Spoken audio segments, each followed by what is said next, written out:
Welcome to Couch Talk. Today, we'll talk about sex. We'll put aside a few taboos and have a frank discussion with the most uncensored woman I know.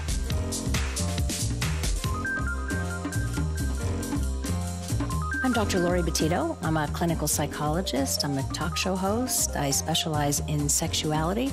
I'm also an author and the president of the Sexual Health Network of Quebec. And I am very passionate about sex education, not only of youth, but of adults and older people.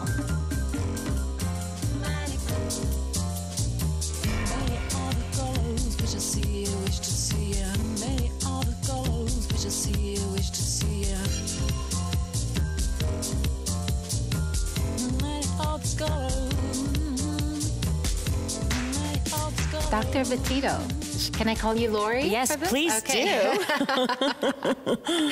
There's a lot of exciting things for us to talk about. I mean, you know, the sex industry is something to talk about. Yes, we could talk for hours about that, exactly. I suppose, yes. But first, let's talk about your book. You have a brand new book going on. I do. It just came out in September, and thankfully it's doing very well. I think the topic is timely. Right. There's, you know, it's about sex over 50, and there's not much written about it. And it's a population that's completely, really ignored. And so when it came out, people were like, oh, yeah, okay, something for me, something for me. Right. Why do you think it's so ignored, that age group? You know, everything, when we think of sex, we think of younger people, right. You know, great bodies, everything you see how often do we see, exactly, how often do we see 50 and 60-year-olds in movies making out or in sex scenes? Right. We don't see that, so we're not used to that. And so it's ignored, really, in large part. So I wanted to do something that, especially because I turned 50, right. and all my friends are 50, and we were talking, and I saw in my clients, and says, you know, something's missing here. There's a lot of misinformation, sometimes basic things that could change your sex life. So I decided I'm going to put it down in a book. Right, and which you did, the Sex Bible for people over 50.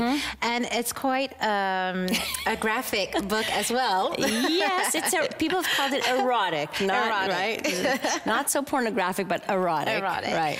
But they're a good-looking 50-year-old couple. Well, he's like 57. The guy in the book he's a grandfather. Know what his diet is. He's a grandfather, and she's 54. Oh wow! You need to tell this couple that they look amazing. They look great. I know. Well, listen, you know. It is a book, and we do want to sell copies. Right. So. Of course. I mean, we have to be realistic too, right? Now, some of the advice in the book, because it's not just great pictures, it is a how-to book. It gives you great advice in it. And I find that some of the advice in the book could be used for long-term relationships also. You know, when the flames die out a little bit. You're absolutely right. The advice could be used there. Right. Okay. You're absolutely right, because there are certainly we looked at, the focus was 50-year-olds plus, you know, could be 70 too, because there are changes that happen to our bodies that we need to adapt to. So a lot of people would say, oh, I'm too old, or forget about it. No, you don't have to give up pleasure for that, that we can adapt to it. So it's about adaptation. But there are many chapters in there that talk about using sex toys and how to spice things up. And it talks about desire, sexual desire, which is very different for men and women sometimes, and in long-term relationships. So yes, it's very applicable to people in long-term relationships. Okay. In your research, do you find that there's any difference in terms of Montrealers' sex life from other places? Because I read somewhere that Americans were not having a lot of sex compared to other countries. I don't know, who says that? Cosmo magazine? You know, that's actually not true. There's places where you wouldn't think that they're having a lot of sex, which is in the deep south, which they are. So, you know, these numbers to me mean nothing. They're just fluff. Okay. They're just numbers. It doesn't mean anything. I don't want to compare, you know, who are we to compare, Montrealers or not, or maybe because in the winter time we have more sex. I don't know. It's, so what? We need to stay warm in the winter or something. Yeah. Exactly. Do you get a lot of interesting questions and more, I'm guessing, racier questions than that on your radio show? Yes. You know what? I've been doing this for 15 years. We just celebrated our 15th year on the air. And I have just reams of questions and questions and questions. And they're always interesting. And, you know, I always say no question is a stupid question. And it's anonymous because it's radio. So people get to ask whatever they want. And they're relationship questions. They're questions about performance. There's questions about, am I normal? Like this, am I normal? Sometimes they're medical questions. So I bring in medical professionals to answer those. And so, I mean, it really runs the gamut. And it's such a pleasure because of that, and it gives me an opportunity to educate on a topic that not many people talk about. And do you ever get really surprised with some of the questions? Not anymore. Not anymore? Not anymore. Not anymore. Sometimes I play a game with my listeners. Okay, stump Dr. Laurie time, you know. Find me something I don't know anything about. Of course there are. There's new terminology. There's, you know, look, sexuality is so vast. You know, kink is vast and all kinds of other things. So, yeah, there are some things that, oh, gee, I never heard that term. Okay, let me look into that a little bit. So. Now, as a clinical psychologist, when did you decide to specialize in sexuality? Oh, wow. That was a long, long, long time ago, before I ever went into the field of psychology, really. I did a kind of circuitous way to get to where I am now. So I spent a lot of years in school. What I did was I started off with a bachelor's degree in psychology. And then I went on to do a bachelor's degree in social work. So I was in the social work field for a while. And while I was in social work, I was working with youth protection services. And while there, I had a lot of clients who were incest survivors, sexual abuse survivors. I worked on cases where there was child pornography, and back then there was no internet, right? So child pornography cases, and I started to really get more into that, and then I decided to go back to school. So I went back to do a master's in social work. While I was there was a teacher there who taught a course in human sexuality and took her course, you know, fell in love with everything that she was teaching. I said, I want to be her. Really? Where's this? Which school? This was at McGill. McGill, okay. I said, I want to be her. And so I started to ask her, where'd you get your training? You know, where'd you do all that? So I followed in her footsteps and got my training at the Montreal General Hospital with a medical specialist there, a sexuality specialist there, and that's where it began. And then, you know, then I went back to school to do a master's PhD in psychology. So, that's a lot of school. How many years is this? I spent 15 years of my life in university, but you know what? I loved every minute of it. So I did it because of the love of academia, and also just. It was great. It was a great experience. You know, scholarships. I was getting scholarships. So I was kind of being paid to go to school. So I said, why should I work? Why not? You know, I'm not going to work when I can go to school and feed my brain and get paid to feed my brain. So that was really cool. And it also shows that you could always go back and do more, you know. Sometimes people are afraid of returning back to school. Or they want to finish really fast. Like I only got my PhD. I finally graduated after I had my 2 kids. Oh, okay. So I was already in my early 30s. Okay. Right? And so I had done like, you know, I was still a professional in terms of social worker, and then I had a master's degree and whatever. But really, I finished everything at that point, and so what? If it took me extra years or whatever, it was all great experience. Right. So even then, you were multitasking quite a bit. I guess that's my nature. Yeah, now it's a little more, but yeah. Right. And so at what point did you start the show, and how did you end up having the radio show? That was everything. It's funny, a lot of things that happened in my life that have set the course of my career happened by accident. Or happened as like an opportunity that just came up, right? Being at the right place at the right time. So at one point, many years ago, 25 years ago, I had finished my training at the Montreal General Hospital, and I was working at a clinic, a sex clinic there. And a talk show host came to the clinic and said, I want to do a show about sexuality on Mix 96. At the time was FM 96. Right. And who's interested? You know, and I said, oh, okay, I'll go. You know, I figured I'll give it a try. If I mess up, I will do it again, you know. So I did it, and I stayed 9 years there. Wow. So that was a show that was once a week for 2 hours. And the person who had started that show was moved to our sister station, CJD, and decided, you know what, let's put on a sex show there in talk radio. It was the first time someone had actually done that in talk radio here and in English radio. And I got my own show. And that started 15 years ago, and it's a nightly show. And I've been doing it a long time. Right. long time. The student in you was the first one to volunteer for the task. Yeah, and you know, it was scary. When I was offered my own show, it was very scary. It was, I'm not a radio person. Like I'm a clinician. Like this is me. I didn't study radio. I didn't study any of that. And I was nervous as hell. The first 3 weeks before that, I was in the bathroom a lot and very, very nervous. And I said, you know, what's the worst thing that can happen? Right. That I bomb completely? Okay, people will forget about it eventually, right? And I'll just do something else. It's fine. So I said, I'm going to give it a try. You have to take the opportunities presented. Right. And, you know, you always have to ask, okay, so if I screw up, what's going to happen? What's the worst thing that can happen? Right. Thankfully. I feel like that's a common trait in the women I interviewed on the couch. They're just so fearless.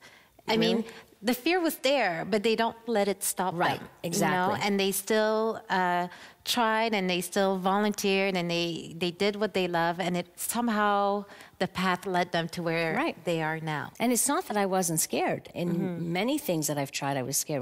When I was offered a television show, I was very scared to be on television, or the very first time I was on television. All very scary events in one's life. But once you start and once you do it, it really does become second nature. You just have to get past that one fear, and as long as you tell yourself, what's the worst that can happen? Right. And usually, if you put it in perspective, it's worth a shot. Right. It's worth a shot. Yeah. I wanted to know, this is a bit of a hot topic, and in the media it seems to come and go depending on, you know, what's going on, new policies and so on. But what's your take on sex ed in school these days?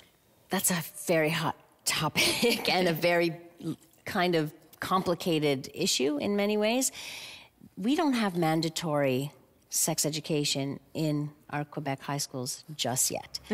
But from what I know, they are working on it. And this is something that should be coming down the pike. So hopefully we're getting there, but we still need advocacy for sex education. Right. I'm the president of an organization which is a nonprofit called the Sexual Health Network of Quebec.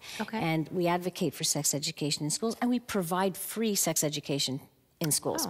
So, you know, schools can contact us and we go in there. We pay the educators, and this way we offer them. During school hours during or school after hours? No, during school hours, and, you know, but not everybody takes us up on it, and it's about fitting it into the curriculum. So that's why I believe it's really necessary to have it so that every kid gets it across the board. It's not just one high school gets it, another one doesn't. I mean, there's some great programs out there, and some high schools are doing amazing work.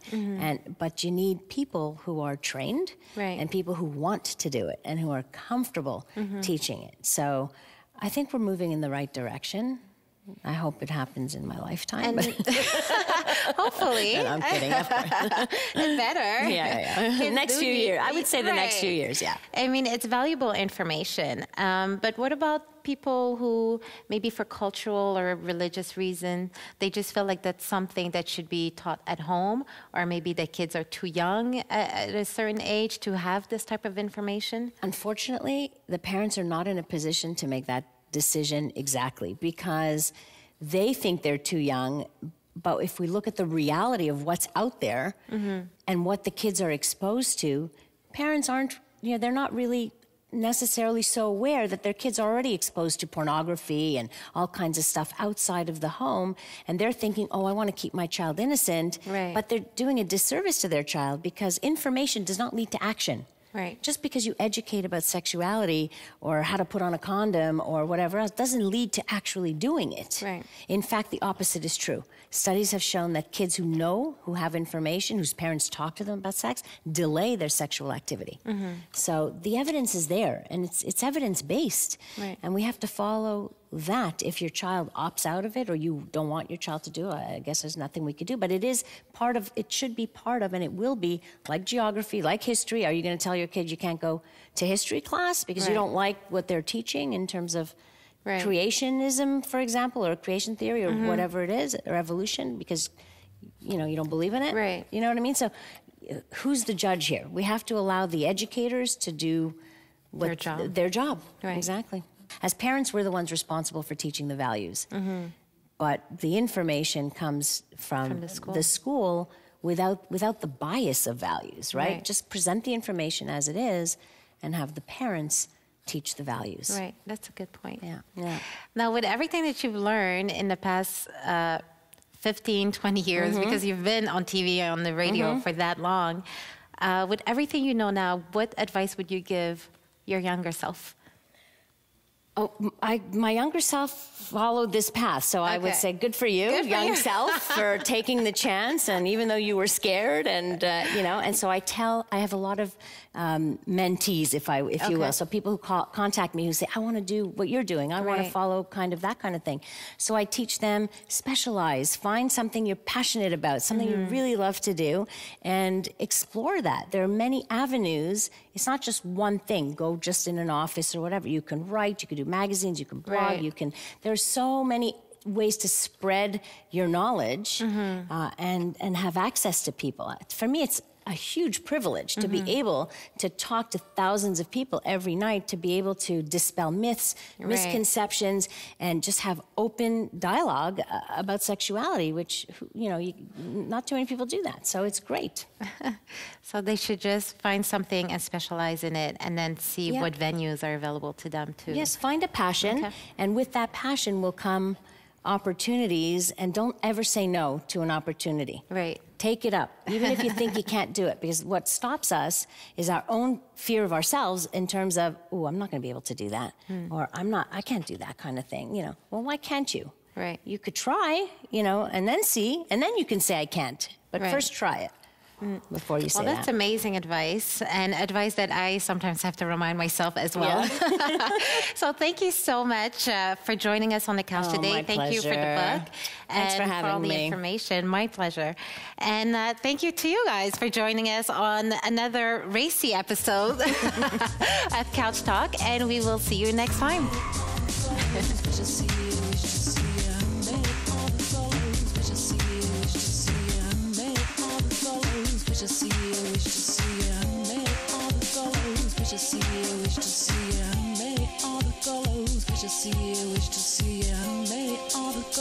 Wish to see you, wish to see you, many all the colors. Wish to see you, wish to see you, many all the colors.